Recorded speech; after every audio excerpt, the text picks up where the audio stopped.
Je vais vous faire progresser rapidement avec une méthode que, bon, sûrement beaucoup d'entre vous connaissent.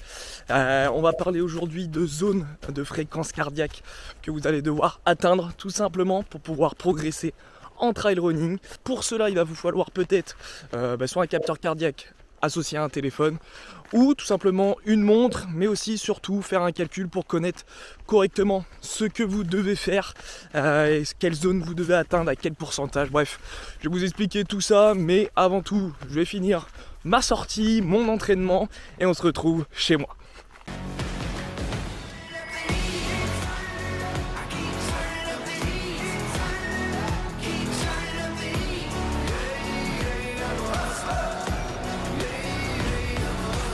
Salut la meute, c'est Axel de Wolftrail, j'espère que vous avez la forme. Donc on se retrouve dans une nouvelle vidéo sur la chaîne et comme je l'ai dit en introduction pendant ma séance d'entraînement, on va voir une méthode qui va vous permettre de progresser ou en tout cas de savoir un peu plus ce que vous faites à l'entraînement. Et du coup, si vous savez ce que vous faites à l'entraînement, quel est l'objectif par rapport justement à votre fréquence cardiaque, eh bien vous allez progresser bien plus efficacement et à un moment donné bien plus rapidement.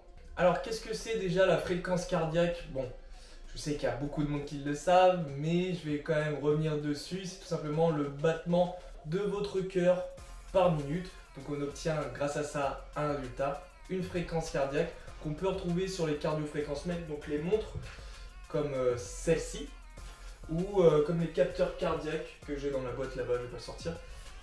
Donc voilà. Mais maintenant, dans cette fréquence cardiaque, on va avoir deux fréquences très importantes.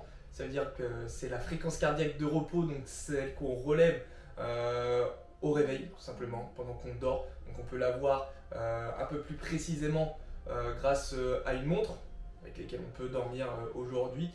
Et la fréquence cardiaque maximale, donc celle où vous allez faire un effort maximal durant vos séances d'entraînement. Pour revenir brièvement sur la fréquence cardiaque de repos, c'est une fréquence cardiaque qui montre si on est en bonne forme, si on est un bon athlète par exemple. Il faut savoir que chez certains, on descend quand même sur des 32 battements par minute au réveil, contre des personnes qui font peut-être moins de sport, qui sont plus sédentaires, à 70-80 BPM, ce qui est quand même pas mal. Pour ma part, je descends à 39 BPM, je crois, ou 38. Je sais plus trop. Faudra que je revérifie. Mais voilà, je suis sur ça, sur 38-39 BPM. Et sur la fréquence cardiaque maximale, donc vous allez le voir durant forcément vos séances d'entraînement où vous allez un peu plus pousser votre corps. Mais c'est vrai que les montres donnent une donnée, mais moi j'ai remarqué quand même assez vite, en partageant ma montre à des amis à moi, qu'on avait quand même les mêmes valeurs, alors que je fais partie quand même de mon entourage, de ceux de mon entourage qui s'entraînent le plus. Pas pour revenir en cause sur les montres, mais bon, c'est vrai qu'il y a d'autres méthodes qui sont peut-être plus intéressantes. Il y a un calcul pour faciliter aussi la tâche qui est 220 moins votre âge pour savoir votre fréquence cardiaque maximale, mais c'est un résultat là aussi assez approximatif.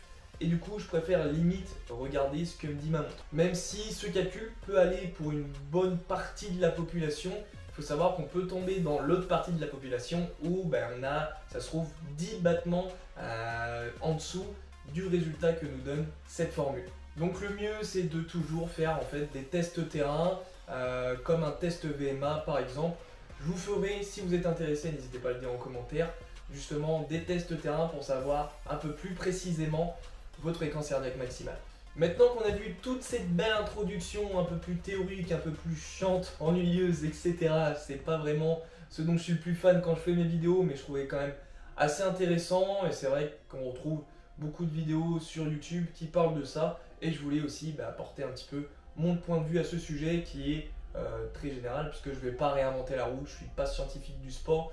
Je suis juste préparateur physique et c'est pas moi qui vais réinventer la roue aujourd'hui, je ne le pense pas. Ensuite, il y a des méthodes d'entraînement que moi j'utilise qui sont plus efficaces, mais en tout cas sur la fréquence cardiaque, je ne vais rien réinventer parce que maintenant que vous savez votre fréquence cardiaque de repos et votre fréquence cardiaque maximale, on va pouvoir les utiliser durant nos séances d'entraînement pour cibler, est-ce que c'est le mot que j'aurais dû utiliser, pour viser des zones cibles. C'est un peu mieux parce que si je dis deux cibles à chaque fois cibler des zones cibles, ça fait pas très français, on me dira.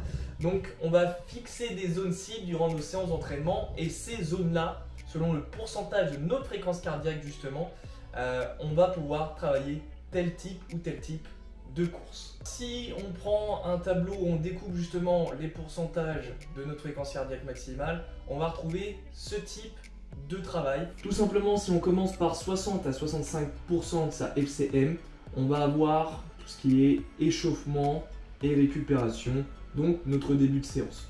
Ensuite, si on passe de 65 à 75%, là, on tombe sur cette fameuse zone d'endurance fondamentale. Une endurance que je vous dis d'utiliser énormément comme un peu un fil rouge tout au long de votre saison. Et si vous ne savez pas de quoi je parle, je vous invite à aller voir la vidéo que je vous affiche ici ou ici, je ne sais jamais, mais normalement c'est juste là. Ensuite, on passe sur de l'endurance active de 75 à 85% de sa fréquence cardiaque maximale. Ensuite, de 85% à 95%, on est sur de la résistance. C'est plus là, on va travailler justement tout ce qui est seuil anaérobie. Et après, sur 95% et plus, on sera sur une résistance dure. Donc là, tout ce qui est entraînement à base de VMA. Donc grâce à ce tableau et grâce à ces connaissances, on va pouvoir, grâce à ces zones de fréquence, ces zones de travail physiologique, tout simplement, on va pouvoir en fait fixer, viser un type de travail pour en tirer les bénéfices justement après un cycle d'entraînement justement. J'espère avoir été clair à ce sujet. En tout cas, je vous ai affiché le tableau, donc n'hésitez pas à l'utiliser, à appuyer sur pause, à faire un screen avec votre téléphone pour pouvoir le récupérer et voir tout simplement quel type d'entraînement vous allez pouvoir faire pour développer telle ou telle qualité, tel ou tel type d'endurance. Maintenant, j'aimerais venir sur un sujet avec vous sur la fréquence cardiaque de réserve qui me semble importante d'exprimer dans cette vidéo parce qu'on en entend souvent parler. Est-ce que c'est bien d'utiliser la fréquence cardiaque maximale pour faire nos types d'entraînement ou est-ce que la fréquence cardiaque de réserve c'est le mieux? On va le voir ça tout de suite avec déjà premièrement le calcul pour obtenir notre fréquence cardiaque de réserve. Alors si on prend mon exemple, moi j'ai calculé ma fréquence cardiaque maximale sur terrain, elle est de 197 et ensuite j'ai pu voir que ma fréquence cardiaque au repos que j'ai relevé à mon réveil sur ma montre était quant à elle de 40. Donc ce qui me donne une fréquence cardiaque de réserve de 157.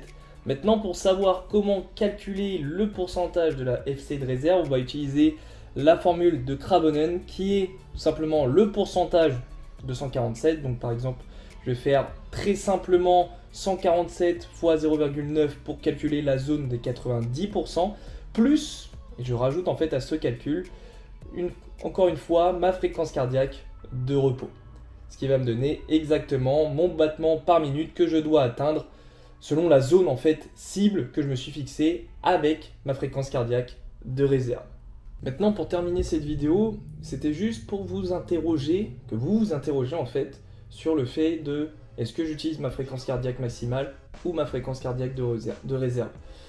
Cette vidéo n'est pas faite pour dire que telle ou telle fréquence cardiaque, tel pourcentage est le mieux pour pouvoir progresser, mais une fois qu'on sait ça, on est au moins au courant des différences qu'il y a et ensuite il faudra avoir tout simplement de la pratique sur terrain pour confirmer que ces zones sont réellement faites pour vous, si la zone de fréquence cardiaque de réserve est faite pour vous ou si vous continuez à suivre ce que vous dit à peu près votre montre, donc sur votre fréquence cardiaque maximale.